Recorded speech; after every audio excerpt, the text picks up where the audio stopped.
Superhero Girls has introduced a relatable version of Wonder Woman to a younger audience. How does it feel to see young girls responding to this version of the character that you helped develop?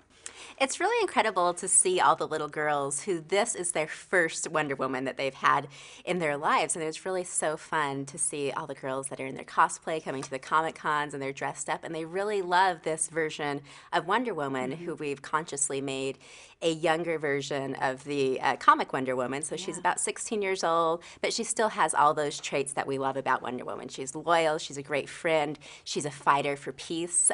So it's really great to see how this generation is responding to Wonder Woman. When I was a kid, she was the girl superhero, so she's who we had to latch on to, and I really loved Wonder Woman and loved like these characteristics of her. She was so strong, she was so amazing, and she could fight with the boys just like anyone else. So I really, from when I was a kid, I loved her. Do you remember a first impression of Wonder Woman, whether it was, seeing her in an animated superhero version or like your first impression, she's been around so iconically in a lot of different versions. What was the first one that stayed? I don't remember my first impression specifically, but it just feels like she was always there. She was always a part of my childhood, and the bracelets and the hair and the crown, and so everything was so iconic and just always something that I remembered. So, as you have been able to write her in a younger version and now you're writing her in this version, what does she mean to you? As a writer, how does she kind of make a stamp with you in terms of what you want to put out there?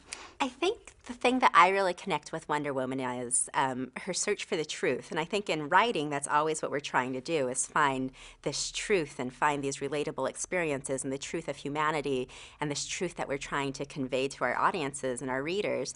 And that's something that's really unique about Wonder Woman, her lasso of truth. She really wants to get into what's going on with these criminals. It's not just about capturing something. She wants to understand. She wants to know what's really happening. And that's also how she really connects people. So, Wonder Woman is this warrior who is out to end war. So she is finding the truth and the understanding between these two different sides, and that's the only way that we can really end that war and end the fighting. So I think her unique search for the truth and search for justice has always really connected with me as a writer.